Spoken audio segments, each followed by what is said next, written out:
Hello everyone, मैं विक्रम कुमार आप सभी का अपने यूट्यूब चैनल स्कॉलर्स कॉन्सेप्ट के ऊपर स्वागत करता हूं। बायोकेमिस्ट्री यूनिट से रिलेटेड आज हमारा लेक्चर नंबर 18 है और आज का हमारा टॉपिक रहेगा कार्बोहाइड्रेट्स, जिसमें हम ओलिगोसैकराइड्स के बारे में पढ़ेंगे। लास्ट लेक्चर के अंदर हमने मोनोसैकराइड्स के बारे में पढ़ा था, तो आज हम उसी लेक्चर को यहाँ पे कंटिन्यू करके चलते हैं और आज हम स्टडी करेंगे ओलिगोसैकराइड्स के बारे में। तो अगर हम यहाँ पे ओलिगोसैकराइड्स के बारे में बात करें तो जैसे हमने आपको पहले भी बताया था कि जैसे कि एक हमारी यहाँ पे मोनोसैकराइड यूनिट है, ठीक है, और जब हमारी मल्टीपल मोनोसैकराइड यूनिट एक दूसरे के साथ हमारे ग्लाइकोसिडिक बॉन्ड के थ्रू बाइंड हो जाती है, तो जो हमारी ये चेन होती है जिसके अंदर हमारे 2 टू 10 हमारे यहाँ पे मोनोसैकराइड एक दूसरे के साथ ग्लाइकोसिडिक बॉन्ड के थ्रू हमारे बाउंड रहते हैं, तो उसको हम क्या कहते हैं? ओलाइगोसैकराइड्स। ठीक है, तो आज हम उसी के बारे में यहाँ पे कंटिन्यू करके चलते हैं। In the aqueous solution, aldotetrads and monosaccharide that have 5 or more carbon atom in the backbone occur predominantly as cyclic or ring structure। अब यहाँ पे ओलिगोसैकराइड को पढ़ने से पहले एक बार हमें यहाँ पे पता होना चाहिए कि जैसे कि हमने कल मोनोसैकराइड के बारे में पढ़ा था, तो उसमें हमने लीनियर स्ट्रक्चर पढ़ी थी, ठीक है, जिसके अंदर हमारे क्या थे कि हमारे जितने भी कार्बन थे वे हमारे एक लीनियर अरेंजमेंट में प्रेजेंट थे। लेकिन एक्चुअल में क्या होता है कि जब हम यहाँ पे मोनोसैकराइड को एक्वा सोल्यूशन के अंदर रखते हैं, तो जो हमारे एल्डोटेट्रोज, ठीक है, जो हमारे टेट्रोज से नीचे वाले होंगे ना, जैसे कि हम ट्रायोज की बात करें, उनको हम यहाँ पे एक्सक्लूड कर रहे हैं। तो अगर हम यहाँ पे टेट्रोज की बात कर रहे हैं और उससे ऊपर अगर हमारे यहाँ पे कोई मोनोसैकराइड है that have 5 or more carbon atom in the backbone occur predominantly as cyclic or ring structure। तो वे जो हमारे यहाँ पे मोनोसैकराइड होंगे जिनके अंदर हमारे 4 या 4 से ऊपर हमारे यहाँ पे कार्बन एटम होते हैं बैकबोन के अंदर, तो वे हमारे किस फॉर्म में मिलते हैं? साइक्लिक या फिर रिंग स्ट्रक्चर के अंदर। In the cyclic structure the carbonyl group has formed A covalent bond with the oxygen of the hydroxyl group along the chain. अब यहाँ पे क्या होता है कि जैसे हमने बताया कि जो हमारे यहाँ पे एक्वा सोल्यूशन हो गए उसके अंदर जो हमारे मोनोसैकराइड है वे हमें साइक्लिक और रिंग स्ट्रक्चर के अंदर मिलते हैं। तो ये रिंग स्ट्रक्चर या फिर साइक्लिक स्ट्रक्चर की फॉर्मेशन किस तरीके से होती है? तो उसमें क्या होगा कि जो हमारा कार्बोनिल ग्रुप होता है, जैसे कि हमने आपको कल भी बताया था कि जो हमारे यहाँ पे 2 टाइप के मोनोसैकराइड थे, ठीक है, एक हमारे एल्डोज, एक हमारे यहाँ पे कीटोज थे, तो उनके अंदर हमने आपको बताया था कि वहां पे हमारा क्या होता था? एक कार्बोनिल ग्रुप होता है। तो अगर हम यहाँ पे एल्डोज की बात करें तो उनके अंदर जो हमारा यहाँ पे कार्बोनिल ग्रुप होता है वो हमारा क्या करता है? वो हमारा एक कोवलेंट बॉन्ड की फॉर्मेशन करेगा, किसके साथ? एक किसी भी हाइड्रोक्सिल ग्रुप के साथ, ठीक है, along the chain. The formation of the ring structure is the result of general reaction between the alcohol and the aldehyde or ketone to form the derivative called the hemiacetal and hemiketal। अब क्या होता है कि जैसे कि अगर हम यहाँ पे बात करें, ये हमने यहाँ पे किसी एक एल्डिहाइड का एग्जांपल लिया है, ठीक है। एल्डिहाइड जैसे कि अगर हम यहाँ पे बात करें एल्डोज के लिए, तो एल्डोज के लिए हमने आपको बताया था ना कि वहां पे हमारा क्या होता है? जो हमारा टर्मिनल एंड होगा वहां पे हमारा क्या होता है? हमारा एक एल्डिहाइड ग्रुप हमें देखने को मिलता है। ये हमारा यहाँ पे कार्बोनिल ग्रुप हो गया। और अगर हम बात करें कीटोन के लिए, कीटोसिस के लिए, ठीक है, कीटोन्स है और कीटोन्स में हमारे क्या होते थे? कीटोसिस होते थे, जैसे कि हमारे यहाँ पे एल्डोसिस थे, तो इसी तरीके से हमारे कीटोसिस थे। तो कीटोसिस के अंदर हमारा क्या था कि हमारे इंटीरियर एंड पे यहाँ पे क्या होता था? एक हमारा कार्बोनिल ग्रुप होता था। तो जो हमारा एक कार्बोनिल ग्रुप है, यहाँ पे हमने क्या बताया कि यहाँ पे हमारा जो कार्बोनिल ग्रुप है वो हमारा एक हाइड्रोक्सिल ग्रुप के साथ क्या करेगा? कोवेलेंट बॉन्ड की फॉर्मेशन करता है। तो सिमिलर यहाँ पे क्या होगा कि जब हमारे यहाँ पे रिंग स्ट्रक्चर की फॉर्मेशन हो रही होती है तो उस टाइम पे क्या होता है? अब जो हमारा यहाँ पे हाइड्रोक्सिल ग्रुप है वो तो हमारा क्या हो गया? वो हमारा यहाँ पे हो गया अल्कोहल, ठीक है, जैसे कि हम यहाँ पे देख सकते हैं ये हमारा क्या हो गया? यहाँ पे अल्कोहल हो गया, यहाँ पे भी हमारा अल्कोहल है, ठीक है। और दूसरा जो हमारे यहाँ पे एल्डिहाइड या फिर हमारा कीटोन ग्रुप है, अब ये हमारे यहाँ पे क्या हो गया? एल्डोसिस के अंदर हमारा एल्डिहाइड, और अगर हम कीटोसिस की बात करें तो वहां पे हमारा क्या होता था? कीटोन ग्रुप होता था। ये दोनों हमारे यहाँ पे क्या करते हैं? जो हमारा अल्कोहल और जो हमारे यहाँ पे कार्बोनिल ग्रुप है ये एक दूसरे के साथ हमारे यहाँ पे रिएक्ट करके यहाँ पे हमारे एसिटल स्ट्रक्चर की फॉर्मेशन करते हैं, ठीक है। या फिर अगर हम यहाँ पे बात करें कीटोसिस की, तो कीटोसिस या फिर कीटोन्स के अंदर हमारा क्या होता है कि जो हमारा ये कार्बोनिल ग्रुप यहाँ पे अल्कोहल के साथ रिएक्ट करता है तो उससे हमारा किस स्ट्रक्चर की फॉर्मेशन होती है? हेमिकीटल की। यहाँ पे हमारी किसकी होगी? एसिटल की। यहाँ पे हमारी किसकी होती है? कीटल की। अब यहाँ पे क्या होता है कि जब हमारा यहाँ पे एक अल्कोहल ग्रुप यहाँ पे हमारा एल्डिहाइड के साथ रिएक्ट करता है तो हमारा किसकी फॉर्मेशन होती है? हेमी एसिटल की। और फर्दर यहाँ पे जब हमारा एक और अल्कोहल ग्रुप यहाँ पे रिएक्ट करता है तो उससे हमारे यहाँ पे किसकी फॉर्मेशन होती है? एसिटल ग्रुप की, ठीक है। जैसे कि अगर हम यहाँ पे देखें तो यहाँ पे हमारा क्या हो रहा है? ये हमारा यहाँ पे अल्कोहल ग्रुप हमारा इसके साथ अटैच हो गया, ठीक है। ये जो हमारा यहाँ पे कार्बोनिल था इसके पास हमारा क्या आ जाता है? यहाँ पे एक हमारा हाइड्रोजन आ गया, ये हमारा हाइड्रोजन यहाँ पे चला गया इसके पास, और यहाँ पे हमारा क्या हो गया? जो हमारा OR2 है ये हमारा इसके साथ यहाँ पे अटैच हो जाता है, और ये हमारा क्या हो गया? यहाँ पे हेमी एसिटल। उसके बाद अगर हम यहाँ पे फर्दर एक और अल्कोहल ग्रुप को यहाँ पे ऐड करके चलते हैं तो उसमें क्या होगा? जैसे कि अगर हम यहाँ पे एसिटल की फॉर्मेशन के देखते हैं तो यहाँ पे क्या होगा? हमारा OR2 यूं का यूं है यहाँ पे, ठीक है। यहाँ पे जो हमारा H है ना ये हमारा यहाँ पे क्या हो जाता है? रिमूव हो जाता है, और यहाँ पे हमारा क्या आ जाता है? OR3 आ जाएगा ये, ये हमारा OR3 यहाँ पे इसकी जगह पे अटैच हो जाता है, OH हमारा यहाँ पे रिमूव, और यहाँ पे क्या आ जाता है हमारा जो हाइड्रोजन भी है, ठीक है, वो हमारा क्या करेगा, इसके साथ रिएक्ट करके यहाँ पे H2O की फॉर्मेशन कर देता है। ठीक है, तो इस तरीके से हमारे यहाँ पे क्या होता है कि हमारे एसिटल की यहाँ पे फॉर्मेशन हो जाती है। सिमिलर अगर हम यहाँ पे कीटल की बात करें तो यहाँ पे भी क्या होगा, हमारा कीटोन जब यहाँ पे अल्कोहल के साथ रिएक्ट करता है तो फर्स्ट हमारे यहाँ पे किसकी फॉर्मेशन होगी, हेमिकीटल की, और फर्दर में यहाँ पे एक और अगर हम अल्कोहल ग्रुप को ऐड कर देते हैं तो वो हमारे यहाँ पे किसकी फॉर्मेशन कर देगा, पूरे के पूरे हमारा एक फुली कीटल की। ठीक है, ये हमारा क्या था, हेमिकीटल, ये हमारा क्या हो जाता है यहाँ पे कीटल। तो अगर हमारे यहाँ पे एल्डिहाइड या फिर एल्डोजिस की अगर हम यहाँ पे उसको अल्कोहल ग्रुप के साथ ऐड करते हैं तो वहां पे हमारी किसकी फॉर्मेशन होगी, एसिटल की।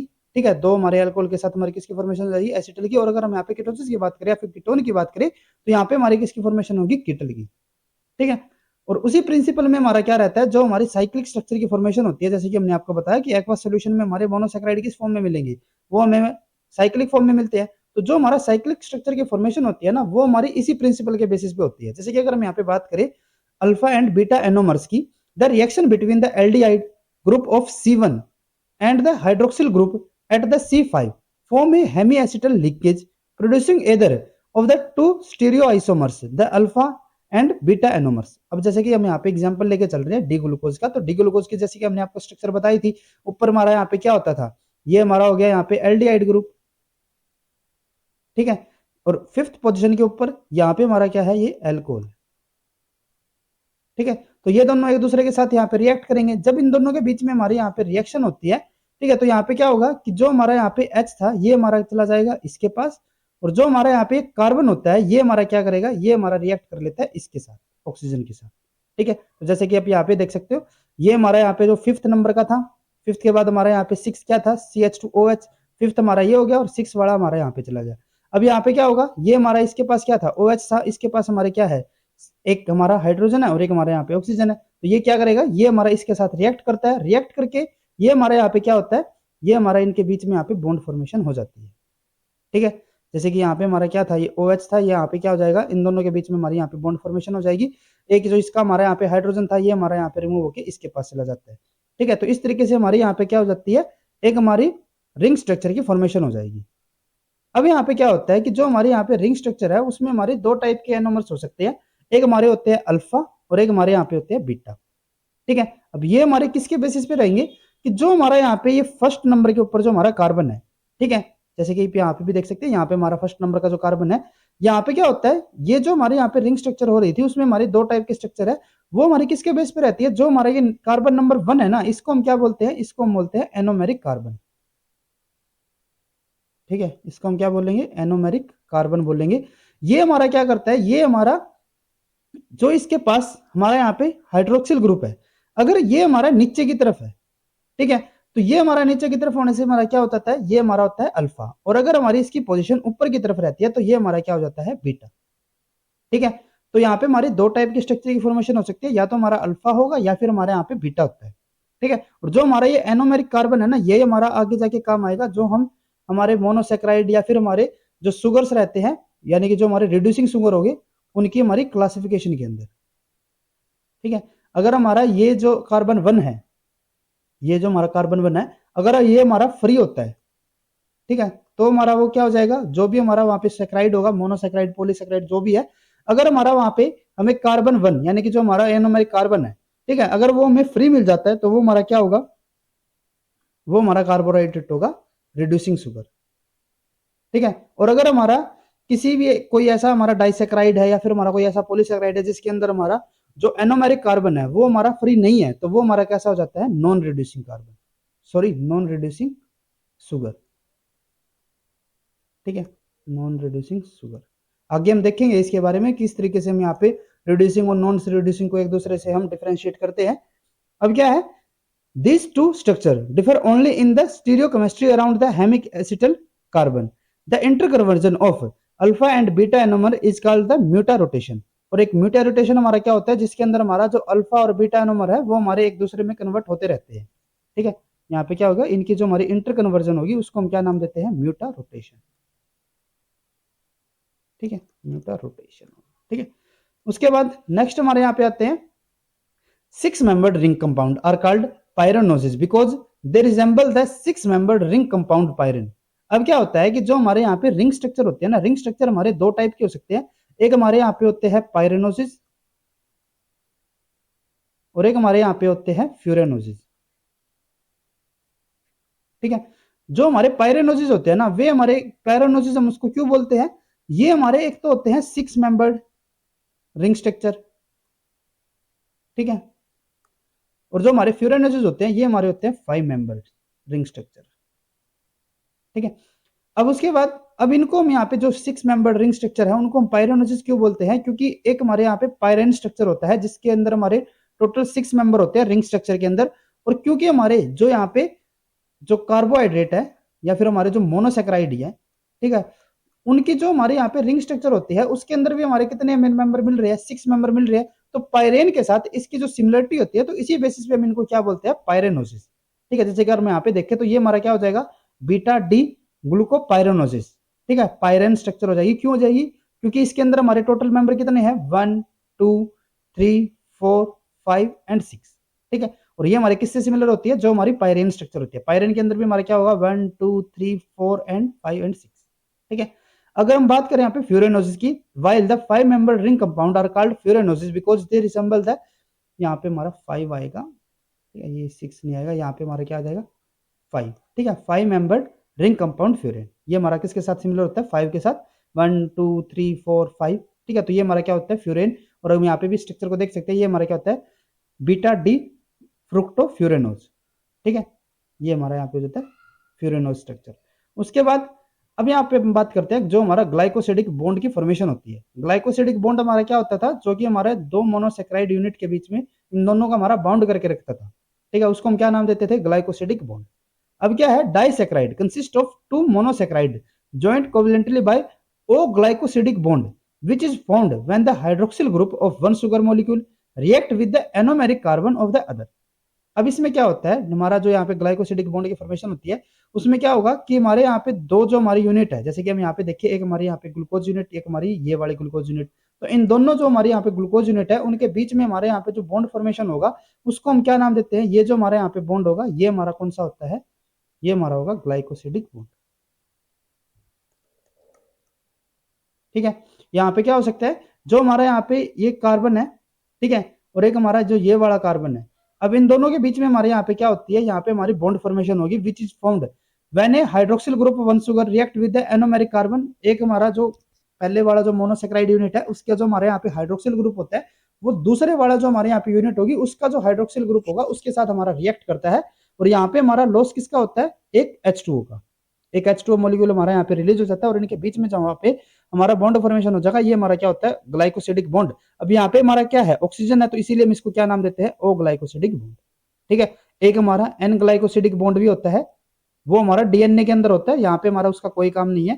ठीक है, जो हमारे यहाँ पे पॉलीसेक्राइड या फिर डाइसेक्राइड या फिर हमारे ओलाइगोसेक्राइड्स है उनके अंदर हमारा जो बॉन्ड फॉर्मेशन होगी वो हमारी कौन सी होती है, O glycosidic bond. This reaction represent the formation of an acetal form a hemiacetal such as glucopyranosis and a alcohol hydroxyl group of the second sugar। The resulting compound is called a glycoside। और ये जो हमारे यहाँ पे structure बनता है जिसको हम डाइसेक्राइड भी बोल रहे हैं, ये हमारा क्या होता है, ग्लाइकोसाइडिक हमारी स्ट्रक्चर होती है, ग्लाइकोसाइड। ठीक है, glycosidic bond are readily hydrolyzed to yield their free monosaccharide compound by boiling with the dilute acid। और अगर हम यहाँ पे जो हमारा ये डाइसेक्राइड है, ठीक है, अगर हम उसको यहाँ पे बॉईल करते हैं डाइल्यूट एसिड के साथ तो ये क्या हो जाएगा, जो हमारा यहाँ पे डाइसेक्राइड है वो हमारा हाइड्रोलिसिस के थ्रू यहाँ पे क्या हो जाएगा, जो उसके हमारे मोनोमेरिक यूनिट है उनके अंदर हमारा यहाँ पे ब्रेक हो जाता है। ठीक है, जैसे कि यहाँ पे हम देख सकते हैं जब हमारा यहाँ पे डाइसेक्राइड की फॉर्मेशन हो रही थी तो हमारे यहाँ पे क्या होता है, कंडेंसेशन हो रही है। और अगर हम यहाँ पे इसको बॉईल करते हैं डाइल्यूट एसिड के अंदर तो यहाँ पे क्या हो जाएगा, जो हमारे यहाँ पे डाइसेक्राइड, जैसे कि यहाँ पे हमारा माल्टोज है, तो माल्टोज हमारा जो इसकी हमारी मोनोमेरिक यूनिट्स होगी, जैसे कि हमारा ग्लूकोज है, ठीक है, और ग्लूकोज है, माल्टोज हमारा किससे बनता है, अगर हम यहाँ पे माल्टोज की बात करें, माल्टोज हमारा किससे बनता है, दो हमारा ग्लूकोज यूनिट से। तो ये क्या हो जाएगा, जो हमारा माल्टोज होगा वो हमारा दो ग्लूकोज यूनिट के अंदर हमारा ब्रेक हो जाता है। ठीक है, अब यहाँ पे हमारा जो स्ट्रक्चर की फॉर्मेशन हो रही है या फिर जो हमारे यहाँ पे बॉन्डिंग भी हो रही है, तो जो हम यहाँ पे माल्टोज ये हमारा क्या हो जाता है, जिसके अंदर हमारे दो ग्लूकोज यूनिट होगी। ठीक है, तो अगर हम यहाँ पे इसकी बॉन्ड के लिए नाम बताएं, ठीक है, तो यहाँ पे क्या होगा, फर्स्ट जो हमारा यहाँ पे है, ठीक है, जो हमारा पहला यहाँ पे होता है अब यहाँ पे ना यूं नहीं है कि जो हमारी फर्स्ट वाली यूनिट है और ये सेकंड वाली यूनिट है हम इनको यहाँ पे इंटरचेंज कर सकते हैं, यानी कि इस यूनिट को हम यहाँ पे कर सकते हैं, इसको यहाँ पे, ऐसा नहीं होता। इनके जो हमारे ऑर्डर रहता है ना वो हमारा स्पेसिफिक ही होता है। ठीक है, पहले जो हमारी यहाँ पे यूनिट होगी वो हमारी कौन सी होती है, अल्फा डी ग्लूकोज, सेकंड हमारे यहाँ पे कौन सी होती है, बीटा डी ग्लूकोज। ठीक है, जैसे कि हम यहाँ पे नाम में भी देख सकते हैं, यहाँ पे हमारा क्या है, अल्फा डी ग्लूकोपाइरेनोसाइल। ठीक है, ग्लूकोपाइरेनोज हो गया था हमारा, पाइरेनोसाइल, यानी कि अब यहाँ पे हमारा क्या हो रहा है, इनके बीच में हमारी ग्लाइकोसिडिक बॉन्ड हमारी वहां पे हो जाएगी। ठीक है, अब यहाँ पे हमारा क्या है, 1 बॉन्ड 4। ठीक है, यानी कि जो हमारा फर्स्ट वाला है ना उसका तो हमारा यहाँ पे कौन सा है, कार्बन 1 हो गया। इसका यहाँ पे हमारा कौन सा होगा, फोर्थ वाला कार्बन, जो हमारा यहाँ पे ग्लाइकोसिडिक बॉन्ड की फॉर्मेशन हो रही है, इसका तो हमारा कौन सा है, कार्बन 1, और इसका हमारा कौन सा होता है, कार्बन 4। ठीक है, ये हमारा यहाँ पे बॉन्ड हो गया। और सेकंड हमारी यहाँ पे यूनिट कौन सी होती है, जो हमारे यहाँ पे बीटा, ये हमारी कौन सी है, बीटा डी ग्लूको। ठीक है, तो ये हमारा क्या हो गया, बीटा डी ग्लूकोपाइरेनोज। ये भी हमारा कैसा होता है, पाइरेनोन, ये ना यहाँ पे हमारे 6 मेंबर रिंग है। ठीक है, तो यानी कि यहाँ पे हमारा क्या हो गया, जो हमारा मल्टोज है, मल्टोज में हमारी जो बॉन्ड हो गया यहाँ पे, वो हमारा कौन सा होता है, अल्फा डी ग्लूकोपाइरेनोसाइल 1,4 डी ग्लूकोपाइरेनोसिस। ठीक है, ये हमारा यहाँ पे क्या हो जाता है, मल्टोज हो गया। अब यहाँ पे ना जैसे कि हमने आपको पहले बताया था कि जो हमारे रिड्यूसिंग और हमारे नॉन रिड्यूसिंग शुगर होते हैं, दो टाइप के हमने बताए थे आपको। ठीक है, एक हमारा रिड्यूसिंग शुगर और एक हमारा होता है नॉन रिड्यूसिंग शुगर। ठीक है, तो रिड्यूसिंग शुगर हमने किसको बोला था, जिसके अंदर हमारा जो एक एनोमेरिक कार्बन था, अगर हमारा एनोमेरिक कार्बन, कोई एक भी हमारा एनोमेरिक कार्बन अगर हमारा यहाँ पे होता था फ्री, ठीक है, तो वो हमारे क्या हो जाते थे, रिड्यूसिंग शुगर। ठीक है, और अगर हमारा जो एनोमेरिक कार्बन है अगर वो हमारा यहाँ पे फ्री नहीं होता, ठीक है, एक भी हमारा कोई भी ऐसा हमारा एनोमेरिक कार्बन नहीं है जो कि हमारा फ्री हो, एनोमेरिक कार्बन यानी कि जो हमारा कार्बन 1, अगर हमारा किसी भी केसेस के अंदर हमारा कार्बन 1 फ्री नहीं होता है तो वो हमारा कैसा होता था, नॉन रिड्यूसिंग कार्बन या फिर नॉन रिड्यूसिंग शुगर होता था। तो अगर हम यहाँ पे बात करें माल्टोज की, तो माल्टोज को अगर हम यहाँ पे देखें तो माल्टोज में हमारी 2 यूनिट है, फर्स्ट हमारी ये होगी अल्फा डी ग्लूकोज, सेकंड हमारे यहाँ पे बीटा डी ग्लूकोज।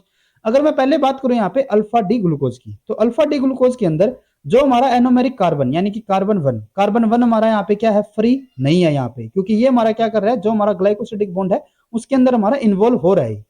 ठीक है, तो यहाँ पे तो हमारा जो कार्बन 1 यानी कि जो हमारा एनोमेरिक कार्बन है वो हमारा फ्री नहीं है।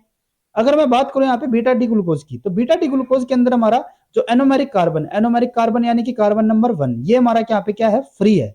ये हमारा यहाँ पे बॉन्ड फॉर्मेशन के अंदर इन्वॉल्व नहीं हो रहा है, इसका कौन सा हो रहा है, कार्बन 4। तो अगर हमारा ये वाला एंड यहाँ पे फ्री रह जाता है तो इसका मतलब क्या होगा कि हमारा जो एनोमेरिक कार्बन है वो हमारा फ्री है। और अगर ये एनोमेरिक कार्बन हमारा फ्री होता है तो इसका मतलब क्या होगा कि ये जो हमारा यहाँ पे शुगर बनेगा या फिर जो भी हमारा यहाँ पे डाइसेक्राइड है, जो भी हमारा मोलिक्यूल हो वो हमारा कैसा होगा, यहाँ पे एक रिड्यूसिंग शुगर। ठीक है, ये हमारे यहाँ पे क्या हो जाएगा, रिड्यूसिंग शुगर। तो इसका मतलब क्या हुआ कि जो हमारा यहाँ पे माल्टोज होगा, माल्टोज हमारा क्या होता है, एक रिड्यूसिंग शुगर होता है। ठीक है, उसके बाद नेक्स्ट हम यहाँ पे बात करते हैं, monosaccharide can be oxidised by relatively mild oxidising agent such as cupric ions. अब जैसे कि हम यहाँ पे बता रहे थे ना कि जो हमारा रिड्यूसिंग, ठीक है, और एक हमारे यहाँ पे होते हैं नॉन रिड्यूसिंग शुगर। ठीक है, तो हम उसी के ऊपर अगर हम यहाँ पे बात करें तो जो हमारे रिड्यूसिंग शुगर होते हैं ना उनको हम रिड्यूसिंग शुगर ही क्यों बोलते हैं, क्योंकि जो हमारे मोनोसेक्राइड या फिर जो हमारे रिड्यूसिंग शुगर होते हैं वे हमारे क्या करते हैं, वे हमारे ऑक्सीडाइज कर सकते हैं relatively mild oxidising agent such as cupric ions. ठीक है, जो हमारे मोनोसेक्राइड है, अगर हम यहाँ पे पहले बात करें मोनोसेक्राइड के लिए, ठीक है, तो मोनोसेक्राइड के अंदर हमारा क्या होता है, monosaccharide can be oxidised by relatively mild oxidising agent such as cupric ions, glucose and other sugar that are capable of reducing cupric ion called reducing sugar. जो हमारे मोनोसेक्राइड है, मोनोसेक्राइड के अंदर हमारा जो एनोमेरिक कार्बन होगा, carbon 1, वो हमारा फ्री होगा। फ्री क्यों होगा, क्योंकि अगर मैं यहाँ पे किसी मोनोसेक्राइड की बात करें, जैसे कि अगर मैं यहाँ पे इसी मोनोसेक्राइड की अगर मैं बात करता हूँ, तो मोनोसेक्राइड के अंदर तो जो हमारा एनोमेरिक कार्बन है वो तो हमारा फ्री होगा, क्योंकि हमारा ये बॉन्ड, ये हमारा फ्री कब नहीं होता, ये हमारा फ्री तब नहीं होता जब हमारा ये जो एनोमेरिक कार्बन है वो हमारा किसी दूसरे के साथ वहां पे जाके हमारा ग्लाइकोसिडिक बॉन्ड की फॉर्मेशन करता है। अगर मैं मोनोसेक्राइड की बात करूं तो मोनोसेक्राइड में तो हमारी सिंगल एक ही यूनिट होगी। ठीक है, ये हमारा किसी के साथ ग्लाइकोसिडिक बॉन्ड की फॉर्मेशन कर ही नहीं रहा, और अगर ये बॉन्ड फॉर्मेशन करेगा ही नहीं तो जो हमारा एनोमेरिक कार्बन यानी कि कार्बन 1 है वो तो हमारा फ्री होगा, और अगर ये फ्री होगा तो यानी कि ये हमारा कैसा होगा, ये हमारा एक रिड्यूसिंग शुगर होगा। और इसको हम रिड्यूसिंग शुगर क्यों बोलते हैं, क्योंकि ये हमारे क्या होते हैं, कैपेबल होते हैं रिड्यूसिंग जो हमारा क्यूप्रिक आयन है उनके लिए। ठीक है, ये हमारा जो क्यूप्रिक आयन है उसको रिड्यूस कर सकते हैं, तो इसीलिए हमारे क्या होते हैं, रिड्यूसिंग शुगर होगी। और अगर हमारा कोई ऐसा डाइसेक्राइड है जो कि इसके पास हमारा जो एनोमेरिक कार्बन था वो हमारा फ्री नहीं होता, तो वो हमारा क्यूप्रिक आयन को वहां पे हमारा रिड्यूस नहीं कर पाता, और अगर वो रिड्यूस नहीं कर पाता तो वो हमारे किसके अंदर आते थे, नॉन रिड्यूसिंग शुगर्स के अंदर। ठीक है। Similarly in disaccharide, if the anomeric carbon, अगर हमारे डाइसेक्राइड, मोनोसेक्राइड तो हमारे सारे के सारे कैसे ही होंगे, उनके अंदर तो हमारा कार्बन वन फ्री होगा। ठीक है। और अगर वो हमारा कार्बन फ्री वन होता है यहाँ पे, तो वो हमारे किसके अंदर आएंगे, रिड्यूसिंग के अंदर। तो इसीलिए हमारे जो मोनोसेक्राइड है वो तो हमारे रिड्यूसिंग नेचर के होंगे ही। लेकिन अगर मैं यहाँ पे बात करूं डाइसेक्राइड के लिए, तो डाइसेक्राइड के लिए यहाँ पे क्या कंडीशन रहेगी, if the anomeric carbon one is involved in the glycosidic bond formation, the resulting disaccharide is called non reducing sugar। अगर हमारा कोई डाइसेक्राइड है जिसके अंदर हमारा जो एनोमेरिक कार्बन है वो हमारा ग्लाइकोसिडिक बॉन्ड फॉर्मेशन के अंदर इन्वॉल्व रहेगा, तो जो वहां पे हमारा जो कार्बन वन है वो हमारा फ्री नहीं होगा, और अगर वो फ्री नहीं होगा तो वो हमारा किसके अंदर आएगा, नॉन रिड्यूसिंग शुगर के अंदर। उसके अपोजिट क्या होगा, if in A disaccharide any of the anomeric carbon is free, अगर हमारा कोई भी एनोमेरिक कार्बन वहां पे फ्री होता है तो उससे हमारा क्या होगा, and not involve in the glycosidic bond formation, तो जो हमारा डाइसेक्राइड होगा वो हमारा कैसा होता है, रिड्यूसिंग नेचर का। जैसे कि हमने यहाँ पे माल्टोज का केस स्टडी किया था, वहां पे भी हमने क्या बताया था, क्योंकि माल्टोज के अंदर हमारा जो सेकंड हमारी यहाँ पे मोनोसेक्राइड यूनिट थी, ठीक है, तो वहां पे हमारा क्या था, जो हमारा एनोमेरिक कार्बन था वो हमारा फ्री था, तो इसीलिए ये हमारा कैसा होता है, रिड्यूसिंग नेचर का होता है। For example disaccharide maltose contain two D glucose residue joined by glycosidic linkage between C1 anomeric carbon of the first glucose residue and C4 of the other। अब यहाँ पे हमारा जो सेकंड है उसका हमारा C4 इन्वॉल्व है, तो इसीलिए हमारा जो C1 है वो हमारा वहां पे फ्री है, because the disaccharide retain A free anomeric carbon C1 of the glucose residue, maltose is a reducing sugar, तो इसीलिए ये हमारा यहाँ पे क्या होगा, रिड्यूसिंग शुगर के अंदर हमारा इन्वॉल्व होगा। तो यहाँ पे हमने डिफरेंट डाइसेक्राइड यहाँ पे हमने फॉर्म लिया है। जैसे कि अगर यहाँ पे बात करें लैक्टोज के लिए, लैक्टोज में हमारा क्या आता है, जो हमारी फर्स्ट यूनिट होती है वो हमारी कौन सी होती है, गैलेक्टोज, और सेकंड हमारी यहाँ पे कौन सी होती है, ग्लूकोज यूनिट। ठीक है। तो इसको हम अगर शॉर्ट फॉर्म में लिखना चाहे तो हम कैसे लिखते हैं, गैलेक्टोज, ठीक है, बीटा 1,4, ठीक है, यानी कि हमारी यहाँ पे जो लिंकेज होगी उसमें हमारा क्या होगा, जो हमारा गैलेक्टोज है, गैलेक्टोज का हमारा जो फर्स्ट कार्बन है, फर्स्ट कार्बन यानी कि जो हमारा एनोमेरिक कार्बन है, और जो हमारी सेकंड यहाँ पे है, जो हमारे यहाँ पे ग्लूकोज है, ग्लूकोज का हमारा जो कार्बन नंबर 4 है वो हमारा क्या रहेगा यहाँ पे, वो हमारा यहाँ पे जो ग्लाइकोसिडिक बॉन्ड है उसके अंदर हमारा इन्वॉल्व रहेगा। जैसे कि अगर यहाँ पे देखें, ये हमारी कौन सी यूनिट होगी, ये हमारी ग्लैक्टोज, ये हमारी कौन सी हो जाती है यहाँ पे, ग्लूकोज। इसका जो हमारा यहाँ पे कार्बन 1 है और इसकी हमारी अरेंजमेंट कैसी है, बीटा अरेंजमेंट। इसके अंदर हमारा जो OH ग्रुप होगा वो हमारा कहाँ पे मिलेगा, हमें ऊपर की तरफ। इसके अंदर अगर हम यहाँ पे देखें तो यहाँ पे भी हमारा जो हाइड्रोक्सिल ग्रुप है, ठीक है, वो हमारा कहाँ पे है, ऊपर की तरफ, तो ये भी हमारा कैसा होगा, जो ग्लूकोज यूनिट है ये हमारी बीटा यहाँ पे यूनिट होगी। इन दोनों के बीच में हमारे यहाँ पे ग्लाइकोसिडिक बॉन्ड की फॉर्मेशन होगी, और वो हमारे किसके अंदर होती है, जो हमारे ग्लैक्टोज है उसका कार्बन नंबर 1 यानी कि एनोमेरिक कार्बन। अगर हमारा एनोमेरिक कार्बन यहाँ पे इन्वॉल्व हो गया तो ये हमारे यहाँ पे रिड्यूसिंग नहीं होगा इस नेचर में। दूसरी यूनिट हमारी यहाँ पे कौन सी है, ग्लूकोज है, ग्लूकोज का हमारा कार्बन 4 है, ये हमारे इनके बीच में यहाँ पे क्या होगा, ग्लाइकोसिडिक बॉन्ड की फॉर्मेशन होगी। लेकिन यहाँ पे जो हमारी ग्लूकोज यूनिट है उसका जो हमारा यहाँ पे कार्बन 1 यानी कि हमारा जो एनोमेरिक कार्बन है वो हमारा यहाँ पे फ्री है, और अगर ये फ्री होता है तो ये हमारा कैसा होगा, रिड्यूसिंग नेचर का होगा। ठीक है, यानी कि जो हमारा लैक्टोज भी है वो हमारा कैसा होता है, रिड्यूसिंग नेचर का होगा। और यहाँ पे आपको ये पूरी स्ट्रक्चर बनाने की अभी यहाँ पे जरूरत नहीं है, आपको सिंपली यहाँ पे क्या रखना है, जो हमारे यहाँ पे इन दोनों के बीच में जो लिंकेज है। अब यहाँ पे क्या है, जैसे कि अगर यहाँ पे ग्लैक्टोज की बात करें, ग्लैक्टोज का तो जो हमारा यहाँ पे ग्लाइकोसिडिक बॉन्ड के अंदर जो हमारा कार्बन इन्वॉल्व है वो हमारा कौन सा है, फर्स्ट। फर्स्ट हमारा क्या होता है, जो हमारा एनोमेरिक यानी कि जो हमारा ग्लैक्टोज है उसका तो हमारा एनोमेरिक यहाँ पे क्या हो गया, वो हमारा बाउंडेड है, बाउंडेड होगा तो यानी कि ये हमारे यहाँ पे रिड्यूसिंग के लिए काम नहीं कर सकता। दूसरा हमारा यहाँ पे क्या होगा, ग्लूकोज है, ग्लूकोज का हमारा कौन सा इन्वॉल्व है यहाँ पे, फोर्थ वन। फोर्थ वन अगर हमारे यहाँ पे इन्वॉल्व होगा तो यानी कि जो हमारा फर्स्ट कार्बन होगा वो हमारे यहाँ पे क्या होगा, फ्री होगा, फ्री होगा तो यानी कि ये हमारा क्या हो जाएगा, रिड्यूसिंग नेचर। तो इसका मतलब जो हमारे यहाँ पे डाइसेक्राइड होगा वो भी हमारा कैसा होगा, एक रिड्यूसिंग नेचर का होगा। नेक्स्ट उसके बाद हमारे यहाँ पे आता है सुक्रोज। सुक्रोज की अगर हम यहाँ पे स्ट्रक्चर देखते हैं तो उसके अंदर हमारे यहाँ पे दो टाइप की हमें स्ट्रक्चर देखने को मिलती है। जैसे कि अगर हम यहाँ पे पहले बात करें, जिसके अंदर हमारा क्या है कि जो हमारा फर्स्ट यहाँ पे मोनोसेक्राइड है वो हमारा कैसा है, यहाँ पे फ्रुक्टोज है। सेकंड हमारे यहाँ पे कौन सा है, ग्लूकोज है। जो हमारी दूसरी इसकी हम अरेंजमेंट की बात कर रहे हैं ना, वो उसके अंदर भी हमारे सिमिलर यहाँ पे मोनोसेक्राइड है। यूं नहीं है कि हमारे यहाँ पे मोनोसेक्राइड ही चेंज हो गए, यहाँ पे भी हमारा क्या होगा, एक हमारा ग्लूकोज होगा, एक हमारे यहाँ पे फ्रुक्टोज होगा। सिर्फ हमारे यहाँ पे जो ऑर्डर है ना वही हमारे यहाँ पे चेंज हुआ है। अगर हम यहाँ पे इस स्ट्रक्चर की बात करें तो यहाँ पे हमारा क्या होगा, फ्रुक्टोज हो गया। फ्रुक्टोज का जो हमारे यहाँ पे सेकंड वाला जो कार्बन है वो हमारे यहाँ पे क्या हो जाएगा, वो हमारा जो ग्लाइकोसिडिक बॉन्ड है उसके अंदर हमारा इन्वॉल्व रहेगा। ठीक है, और दूसरा हमारे यहाँ पे जो ग्लूकोज होगा उसका जो हमारे यहाँ पे कार्बन 1 होगा वो हमारे यहाँ पे ग्लाइकोसिडिक बॉन्ड के अंदर हमारा इन्वॉल्व रहेगा। ठीक है, तो अगर हम यहाँ पे इनके स्ट्रक्चर को देखते हैं तो स्ट्रक्चर के अंदर हमारे यहाँ पे क्या हो गया, ये हमारा यहाँ पे क्या है, कार्बन 1 है। ठीक है, जो कि हमारे यहाँ पे ग्लूकोज है। ये जो हमारी यहाँ पे स्ट्रक्चर दिखाई गई है ना, ये वाली स्ट्रक्चर हमें दिखाई गई है। ठीक है, यहाँ पे हमारा क्या है, जो हमारा ग्लूकोज जो हमारा अल्फा अरेंजमेंट के अंदर है, यहाँ पे हमारा जो हाइड्रोक्सिल ग्रुप है वो हमारा नीचे की तरफ था, तो ये हमारा क्या हो गया, ये हमारा अल्फा हो गया, ये हमारा बीटा है, क्योंकि यहाँ पे जो हमारा हाइड्रोक्सिल ग्रुप होगा वो हमारा कौन सा होता है, ऊपर की तरफ होता है, ये जो हमारा कार्बन 1 वाला होगा। ठीक है, तो अब यहाँ पे अगर हम इसको स्ट्रक्चर को देखें तो यहाँ पे हमारा क्या है, जो हमारा ग्लूकोज है वो हमारा अल्फा, जो हमारा फ्रुक्टोज है वो हमारा यहाँ पे बीटा हो गया। ठीक है, उसके बाद यहाँ पे जो हमारी ग्लाइकोसिडिक बॉन्ड है वहां पे हमारा क्या है, जो हमारा ग्लूकोज है वो हमारा फर्स्ट, और जो हमारा यहाँ पे फ्रुक्टोज है उसका हमारा सेकंड कार्बन यहाँ पे इन्वॉल्व रहेगा। अब यहाँ पे क्या है कि जो हमारे यहाँ पे कार्बन 1 है ना, वो हमारे यहाँ पे फ्री नहीं मानेंगे हम, क्योंकि ये हमारा यहाँ पे एनोमेरिक की तरह हमारा कौन सा करता है, यहाँ पे सेकंड वाला काम करेगा।